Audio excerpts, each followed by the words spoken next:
Chapter 10, Part 2. Toothless didn't do too badly in the early obedience exercises, though he clearly thought it was extremely dull. It was now raining quite hard and Toothless hated the rain.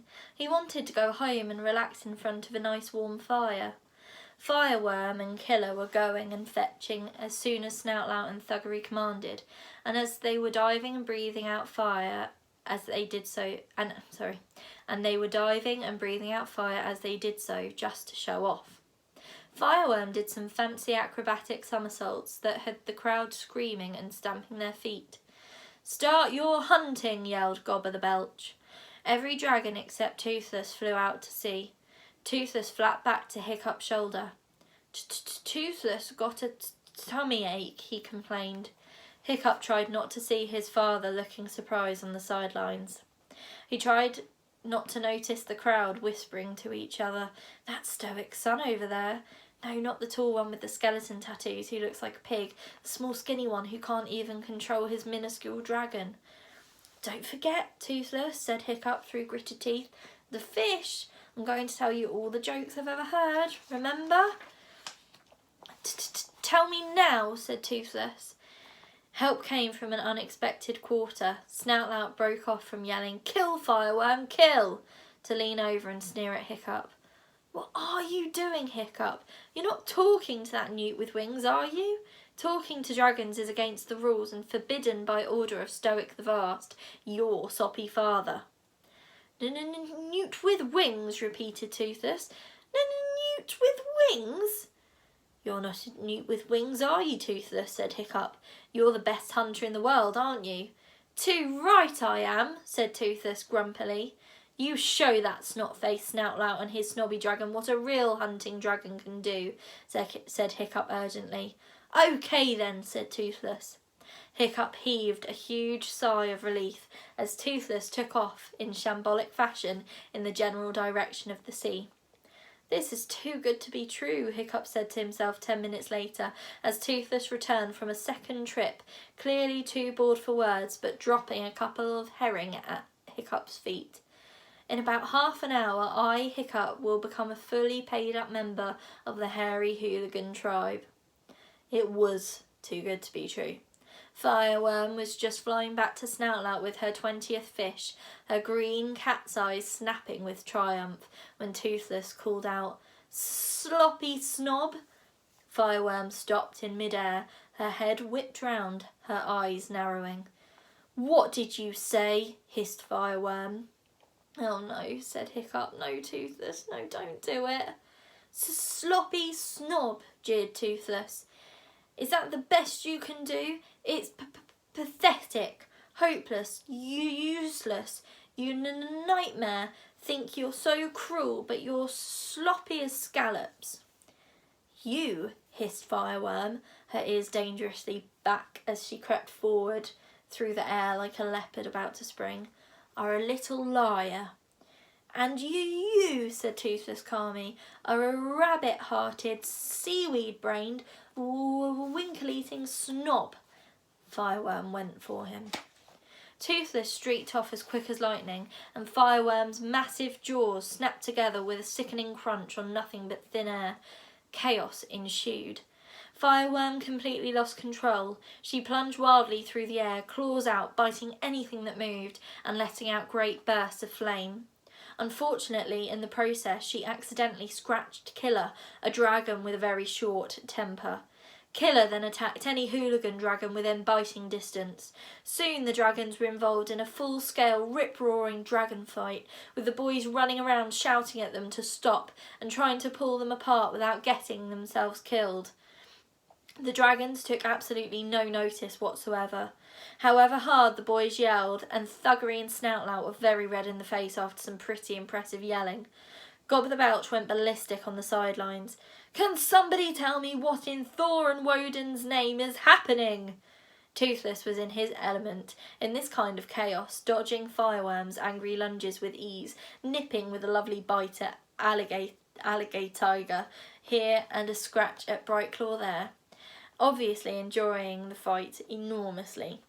Even Horrorcow showed a great deal of spirit for a dragon who was supposedly a vegetarian. She managed to give Fireworm a truly impressive bite on the bottom as Fireworm and Killer rolled through the air, biting chunks out of one another. Gobber the Belch entered the fray, grabbing hold of Fireworm's tail. Fireworm gave a howl of outrage, squirmed round and set Gobber's beard on fire. With one massive hand, Gobber swatted out the fire, and with the other he clamped on Fireworm's jaws together so he could neither bite nor burn. He tucked the furiously enraged animal under one arm, still holding her mouth closed.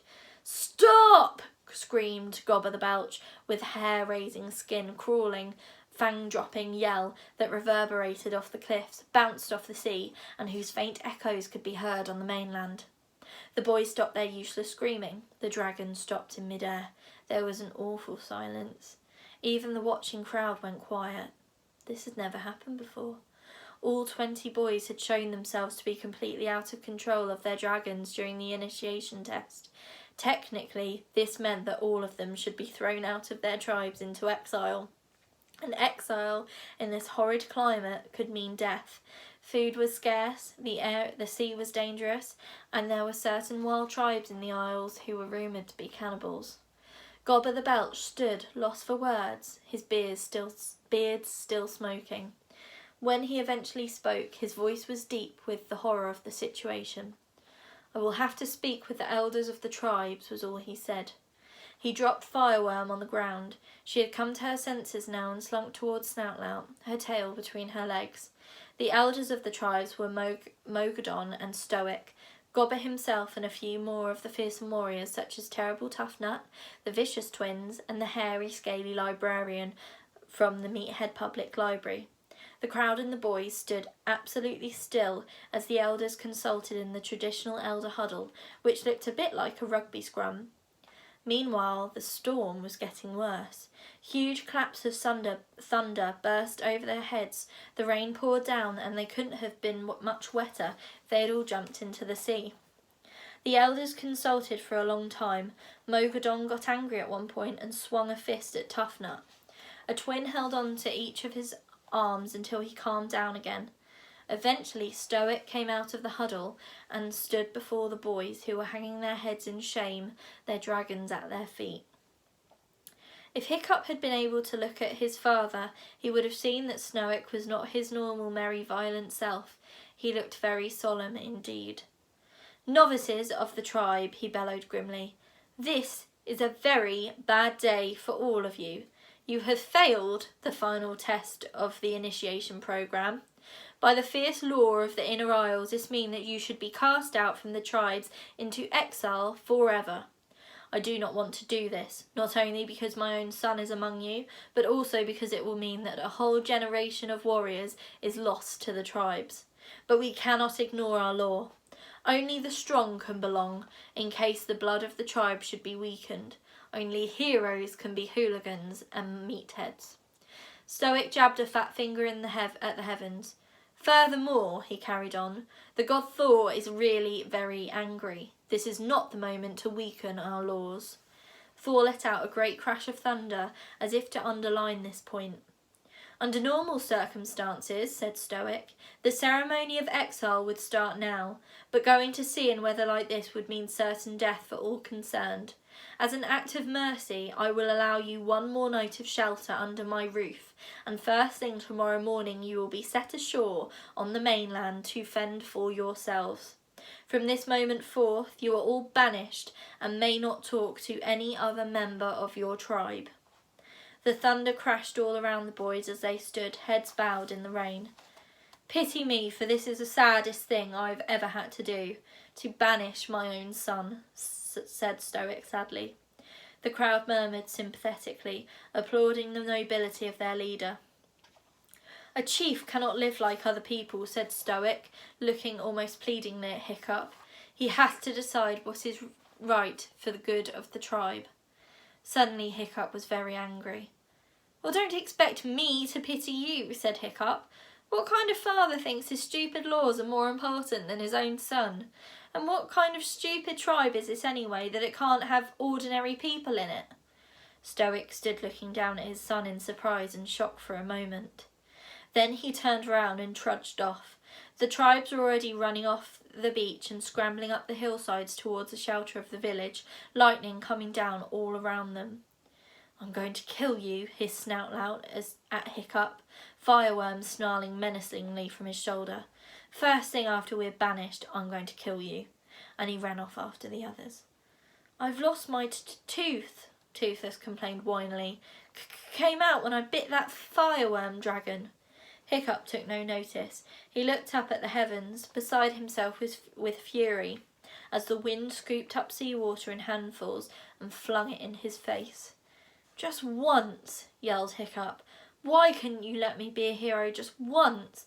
I didn't want anything amazing, just to pass this stupid test so I could become a proper Viking like everyone else." Thor's thunder boomed and crackled above him blackly.